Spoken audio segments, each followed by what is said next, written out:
¿cuál es la lectura que ustedes le dan a esta reforma a la ley de tránsito que sin duda alguna ha despertado muchas inquietudes hoy en día, profesor? Vale, mira, aquí hay dos cosas, ¿verdad? El fondo, o sea, el contenido en sí de la ley o de las reformas y la manera o la forma en la que se ha hecho, ¿verdad? Primero, con el fondo en general, a mí me parece que hay cambios importantes, cambios positivos. Menciono uno, por ejemplo, de que ya no es, en el caso de un conductor que accidentalmente atropella a alguien y pierda la vida a esta persona, ya no es solo de conciliar, ¿verdad? De dar una cantidad, y entonces siempre tiene que haber una pena. A mí me parece correcta la medida, yo siempre lo he dicho, para mí hay que teorizarlo y creo que hay que plasmar una teorización sobre este tipo de accidentes cuando tú vas de por medio que has consumido sustancias o bebidas alcohólicas, porque de manera consciente asumís la responsabilidad de consumirlo y de manera consciente agarras el timón de tu vehículo, que se puede volver un arma si no estás en tus 5 sentidos. Entonces, eso de que es un accidente, no me convence, pero hay que teorizar esa parte. Yo creo que todos estamos de acuerdo que queremos sacar a los borrachos de circulación. Eso hay que dejarlo bien claro en el programa. Es decir, no es que nos estamos oponiendo, sino un análisis de la situación como está hoy en día. En el fondo, pues todos estamos de acuerdo de sacar a los bolitos. Más de alguno hemos tenido alguna amistad o un conocido que ha fallecido, ha sido parte de un accidente y no sin deberla ni temerla, sino que un borracho se durmió y se lo pasó llevando. Eso no me cabe duda. El problema es, vamos de regreso con las formas. Aquí te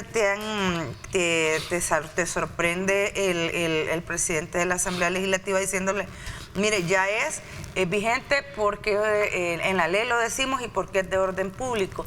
Híjole, hay que tener un debate bien interesante porque el tema de orden público es con respecto al tema de la retroactividad de la ley, ¿verdad? Es decir, entre en vigencia porque lo aprobamos este viernes, que 20 y tanto, pero va a entrar en vigencia a partir de un día antes, entonces retroactividad, entonces entra en vigencia de manera inmediata.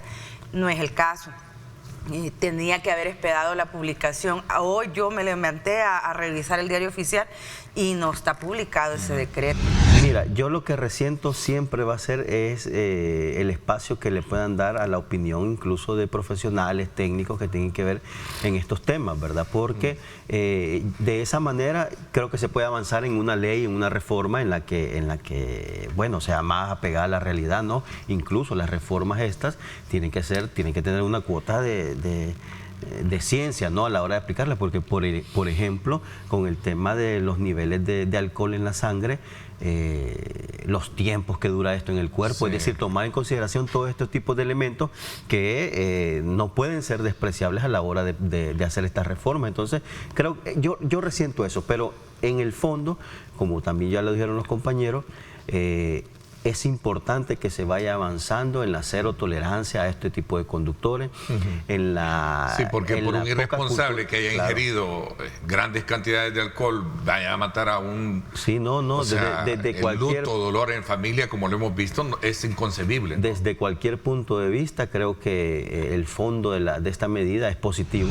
Ajá, coincido en eso, que es importante dejar claro que no se trata de defender ebrios al volante, eso es claro. Así es. Pero sí también hay una cosa que políticamente sí yo la veo mal, ¿verdad? Y es la siguiente, que hay algunas personas en redes sociales que cuando se ha señalado digamos, esas inconsistencias formales, ¿verdad? O cuando se ha señalado la posibilidad de que tal vez se pueda flexibilizar hasta ciertos grados de alcohol que pueden ser por cantidades muy pequeñas, han salido a atacar políticamente a las personas que así lo han mencionado, ¿verdad?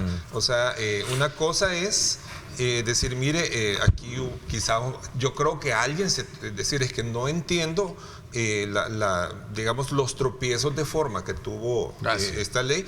Yo creo que alguien se debe haber extralimitado al decir algo que no debió decir y quizás no sé si los demás salieron a cubrirlo, pero eso no significa que se esté defendiendo ebrios al volante. Yo creo que hay que recordar que es importante tener debate sobre lo que se va a hacer, aunque la medida sea la correcta, no podemos rehuir a al debate. A ver, pero nosotros podemos estar así, yo te puedo decir, pero tú no estás pensando entonces en aquella madre o padre que sufrió la muerte de su niño por un temerario que iba bien tomado. Por eso que te tenés que someter al debate, porque cuando no debatís los temas y no te sentas con expertos, tomás medidas radicales y chiitas, como este tema de 0, 0, 0, 0, 0, y de repente te das cuenta que hay ciertos alimentos que si los consumís en la mañana te generan alcohol.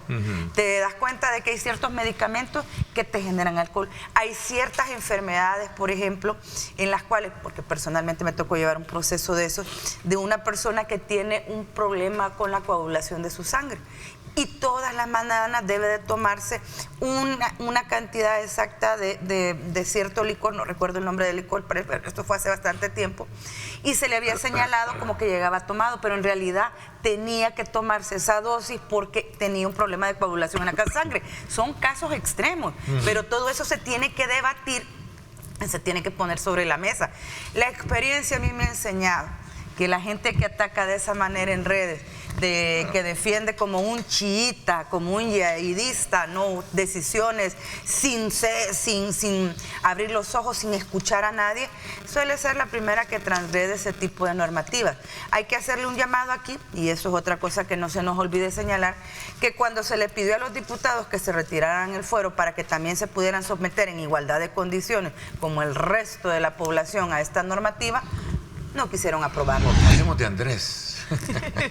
Andrés. Mira, así se llama, ¿no? La así ley. le han puesto. La ley especial de recolección de aprovechamiento. Antes de que entre Vladimir, solo sí. protesto, no le hubieran puesto un nombre propio. O sea, algo que suena como un nombre propio. Pero le hubieran puesto ANR, lo que sea. Pero eso es a todos los Andrés les van a estar haciendo bullying por eso.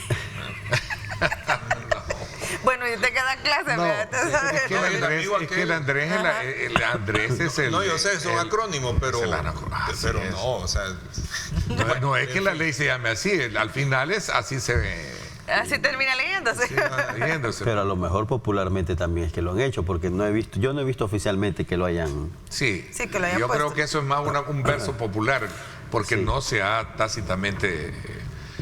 dicho así se llama, ¿no? Mira, esta nueva figura, yo creo que, y aquí sí hay que ponerle mucho ojo, hay que poder identificar lo que está sucediendo en los gobiernos municipales.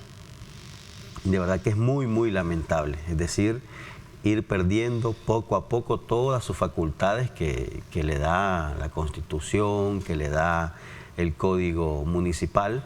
Y en ese sentido, la creación hoy de esta figura es un reflejo, y es sencillo, es un reflejo del deterioro de los pocos fondos públicos, de justamente la famosa aquella eliminación del FODES que se le ha hecho a los consejos municipales, y viene redundando en eso, en que los consejos municipales ya no tienen la capacidad para poder cumplir las expectativas de la ciudadanía, y en un tema tan delicado que digamos que es una de las tareas principales que tienen los consejos municipales, que es la recolección de los residuos sólidos, y ya no tienen, es decir, han topado. Ya no hay recursos, no hay capacidad técnica, no hay infraestructura, y redunda en eso. Entonces, yo creo que este ha sido un salvavidas que ha intentado de enviar el gobierno de la República a todos estos municipios, que mira, la gente podrá decir que bien, ahora está mejorando la recolección, está mejorando el aseo, pero lo que estamos viendo es justamente el efecto de la descentralización que se está dando en los municipios. Interesante, porque además de que entra en vigencia rápido, ya tenían los camiones. Ya estaba todo listo. Ya estaban nuestros uniformes, ya estaba... No, yo no sé si será por la premura, no será por la premura de atender el flagelo social que implica... Lo que pasa es que en la realidad estaba todo antes y después la ley, cuando lo normal es que sea primero la ley y después... Eso por una parte, y lo otro es que acuérdate que son fondos públicos. Y los fondos públicos tenés que explicar a dónde los vas a usar y cómo.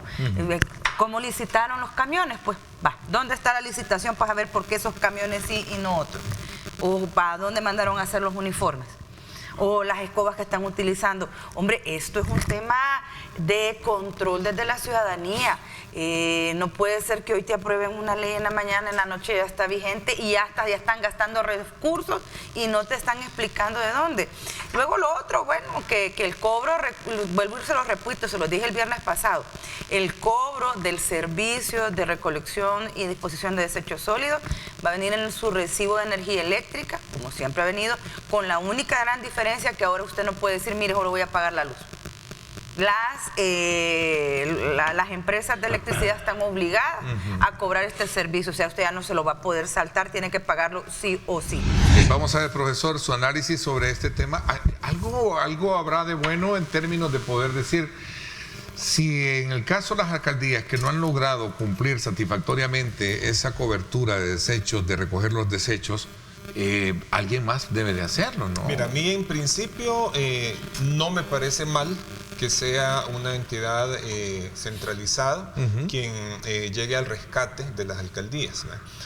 ¿Por qué razón? Bueno, primero estamos hablando de un país territorialmente pequeño en donde tenemos 3 instancias: el gobierno central, las alcaldías, y hay otra instancia que yo no sé si todavía existe legalmente, pero en la realidad no tiene ninguna operatividad, que son las gobernaciones departamentales. O sea, ¿alguien ha oído hablar de algún gobernador departamental? Creo que no los han nombrado. Ya, claro. Entonces, demasiadas instancias para administrar un país tan pequeño. Ahora bien, con respecto a este tema de las alcaldías y las facultades, pues, ciertamente están perdiendo facultades, están viendo reducido. Bueno, últimamente resulta que las alcaldías solo se van a quedar administrando mercados y las fiestas patronales, ¿verdad? Pero yo creo partidas. Que sí, es importante una cosa. Mire, esto lo voy a decir y yo no sé si me va a llover o no me va a llover, pero el tema es que cuando son impuestos nacionales, uno siente la presión de pagarlo, porque si no te cae el fisco, pero cuando son impuestos municipales no hay ninguna presión de pagarlo, sino hasta cuando vas a vender tu casa, cuando vas a enterrar a alguien o cuando ya de veras te cae el jurídico, que muy poco actúa en esos casos. Entonces yo creo que las alcaldías deberían estar facultadas para tener más fuerza en los cobros de los impuestos municipales, porque si no van a seguir en la lipidia, incluso alcaldías grandes, ¿verdad?, que están en números rojos o con el agua al cuello, porque no tienen manera de cobrar esos impuestos municipales, a veces acumulados por... ¿Cómo puede ser posible que haya gente que pueda incluso ver esta medida como algo, digamos, positivo, que el gobierno salga a rescatar este tema? Aquí cabe aquel dicho, aquel refrán de te quiebran las piernas y te regalan las muletas, y tenés que dar las gracias. Es decir, y todavía tienen perdón, pero tienen como la desfachatez de decirle, resuelvan ese problema, cuando él mismo es el que les ha agravado el problema, es el que les ha dado ese problema. Primero con el retiro del FODES, eso es primero, y después con esa reforma que hicieron a los territorios. Es decir, y repito nuevamente, perdonen, pero aquí en San Salvador, la única zona a la que le están dando cuidado es al tal centro histórico. Pero vayan a ver cómo están los municipios de Cuscatancingo, Ayutuxtepeque, Mexicano, San Salvador, es decir, abandonados completamente. Entonces, ¿cómo es posible que hoy vengan a querer lavarse la cara en ese tema?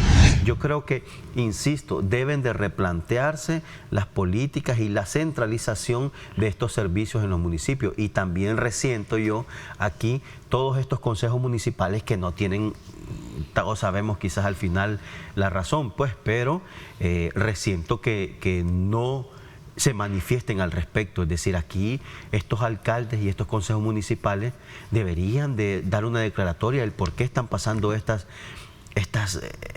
penurias en sus finanzas. O sea, se les ha visto diezmado absolutamente todo, y es por eso que ellos, insisto, no logran cubrir todas esas facultades que le da la ley, ya no logran hacerlo. Yo en eso quisiera añadir, o más bien reafirmar primero que habría que ver por qué las alcaldías no tienen recursos. No es, ahí voy a discrepar, no es porque les hayan quitado el FODES, El FODE se lo pusieron, precisamente el FODE fue creado porque las alcaldías no tenían recursos. Entonces es un problema de origen. ¿Por qué no hay recursos en las alcaldías? Y yo creo que el tema de la obligatoriedad de los impuestos es importante. Mira, en cualquier ciudad de Estados Unidos, en un restaurante, pagas la cuenta, te sale la cuenta del restaurante, te sale el impuesto de la ciudad, el impuesto del estado y el impuesto federal, ¿verdad? Y eso lo tenés que pagar porque lo tenés que pagar, ¿verdad? Entonces yo creo que por ahí también hay mucho que, o sea, hay que hacer un estudio más técnico, decir, señores, ¿de dónde van a obtener dinero las alcaldías? ¿Y por qué no lo están obteniendo? Ese es un problema histórico en donde el FODES, ese fue, digamos, una media solución, pero que, bueno, no funcionó o se quitó o lo que sea, pero el origen del problema no es que les hayan quitado el FODES, el problema ya estaba antes.